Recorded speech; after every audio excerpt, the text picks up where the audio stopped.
ओम नमः शिवाय। सावन का महीना भगवान शिव को समर्पित है और इस महीने में भगवान शिव और माता पार्वती की उपासना करने से व्यक्ति को धन लाभ, पारिवारिक जीवन में सुख समृद्धि मिलती है।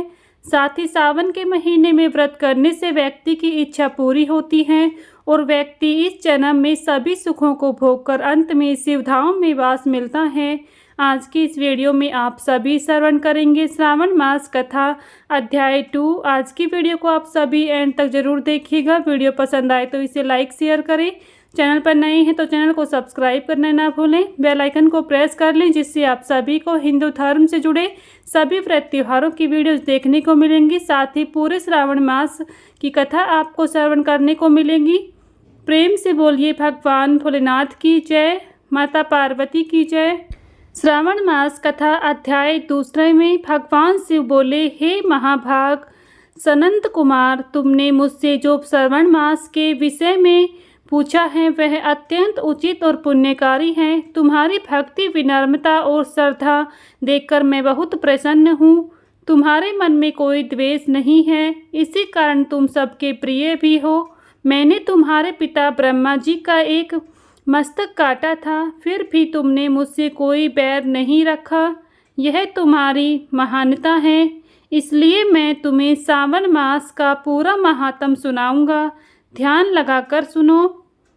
हे योगियों में श्रेष्ठ मनुष्य को चाहिए कि श्रावण मास में नियम पूर्वक व्रत करें। विशेष रूप से नत व्रत, दिन में उपवास, रात को भोजन करें और रोज रुद्राभिषेक करें। जो वस्तुएं मन को प्रिय हों उनका त्याग कर दें। पुष्प, फल, तुलसी दल, बेलपत्र आदि से शिवजी का पूजन करें। इस मास में 1 करोड़ शिवलिंग बनाकर उनकी पूजा करना और ब्राह्मणों को भोजन कराना अत्यंत पुण्यदायी माना जाता है। पूरे महीने फलाहार, उपवास और धरती पर शयन करने से पुण्य कई गुना बढ़ता है। श्रावण मास में पंचामृत से अभिषेक करना विशेष फलदायी माना जाता है। जो भी शुभ कर्म इस माह में होता है वह अनंत गुना फल देता है। इस माह में झूठ, हिंसा, व्यर्थ बातों से बचना चाहिए। पत्ते पर भोजन करना, शाकाहार करना और शाक का त्याग भी करना उत्तम माना गया है। भक्त को चाहिए कि इस मास में प्रतिदिन भोर में स्नान कर शिवजी का पूजन करें।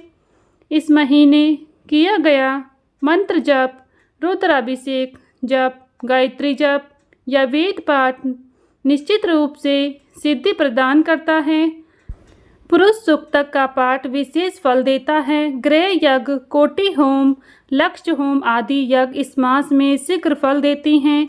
हे मुनिवर, जो सावन में एक दिन भी व्रत नहीं करता उसे नरक में कष्ट भोगना पड़ता है।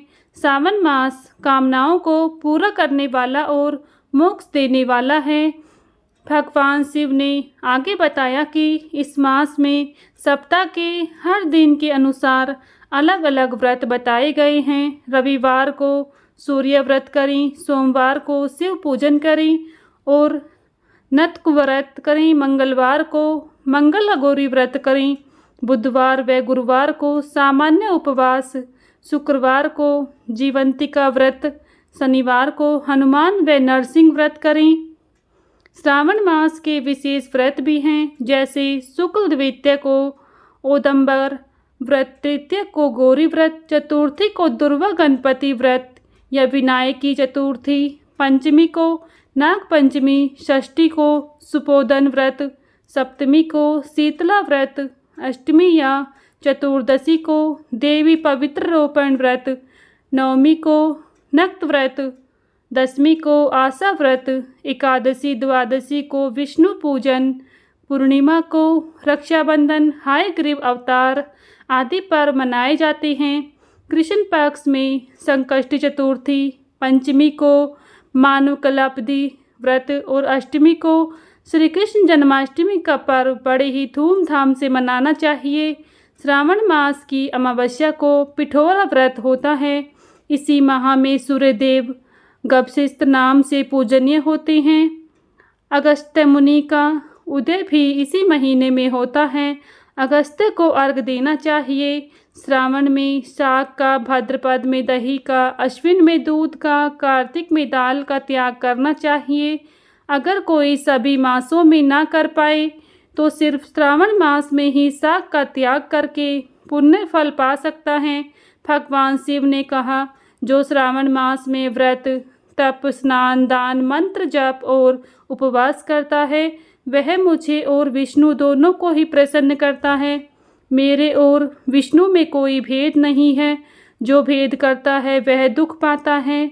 इसलिए हे सनंत कुमार, सावन मास में पूरी श्रद्धा से धर्म आचरण करो।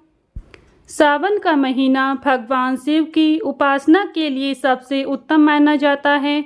सावन के महीने में जो सच्ची भक्त सच्ची श्रद्धा से भगवान शिव की उपासना करता है उसकी सारी मनोकामनाएं पूर्ण होती हैं। साथ ही सावन के महीने में भगवान शिव की पूजा करने के साथ साथ स्कंद पुराण में वर्णित इस कथा का पाठ रोजाना करने से भगवान शिव की कृपा मिलती है। सावन मास की व्रत कथा। सूत जी बोले, हे मुनियों, आप भी पुण्यात्मा हैं। मैं आप लोगों की जिज्ञासा और भक्ति से अत्यंत प्रसन्न हूँ। आप लोग विनम्र, आसक्तिय, सत्यनिष्ठ और दयालु हैं। इसलिए मैं आप लोगों के सामने श्रावण मास के अद्भुत महात्म का विस्तार से वर्णन करता हूँ। एक बार ज्ञान के जिज्ञासा सनंत कुमार जी ने भगवान शिव से बड़े विनम्र भाव से प्रश्न किया, हे देवों के देव, आप योगियों द्वारा पूज्य हैं। हमने आपसे पहले अनेक व्रतों और धर्मों के बारे में सुना है, पर अब भी हमारी जिज्ञासा शांत नहीं हुई है। हे महादेव, 12 मासों में सबसे श्रेष्ठ कौन सा महीना है जो आपके मन को अत्यंत प्रिय है, जिसमें किया गया कोई भी कार्य अनंत गुना फल देता है? कृपा करके उस माह का विस्तार से वर्णन करें और उसमें होने वाले सभी धर्म और व्रत भी बताएं। भगवान शिव ने मुस्कुराते हुए कहा, हे सनंत कुमार, मैं तुमसे अत्यंत प्रसन्न हूँ। सुनो, 12 महीनों में श्रावण मास मुझे सबसे प्रिय है। यही कारण है कि इसे श्रावण कहते हैं। इसमें श्रावण नक्षत्र की पूर्णिमा आती है, इसलिए भी यह श्रावण कहलाता है। इसके पुण्य फल को कोई पूरा वर्णन नहीं कर सकता।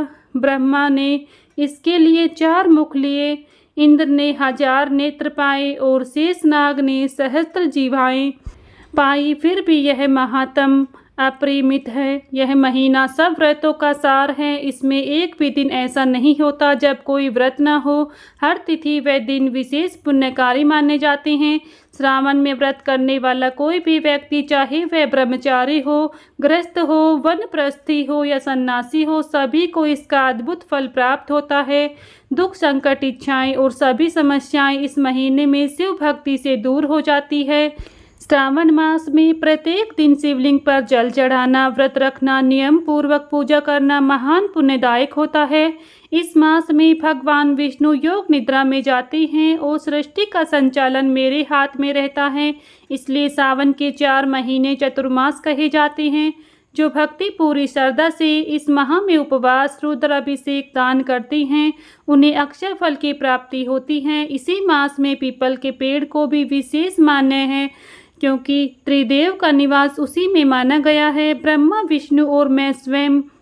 हे सनंत कुमार, जान लो, केवल मेरी पूजा से पंचदेवों की पूजा पूर्ण मानी जाती है। मेरी शक्ति दुर्गा, गणपति, सूर्य, श्री हरि सभी मेरे स्वरूप में समाहित हैं। मैं शिव हूँ, कल्याण स्वरूप और हर हूँ, पापों का नाशक। इस प्रकार सावन मास में किया गया हर तप, व्रत, दान और पूजा कई गुना फलदायक होता है और मोक्ष देने वाला भी होता है। इस प्रकार से स्कंद पुराण में वर्णित ईश्वर और सनंत कुमार संवाद में सावन मास महात्म का 2रा अध्याय पूर्ण होता है। प्रेम से बोलिए भगवान भोलेनाथ की जय, माता पार्वती की जय।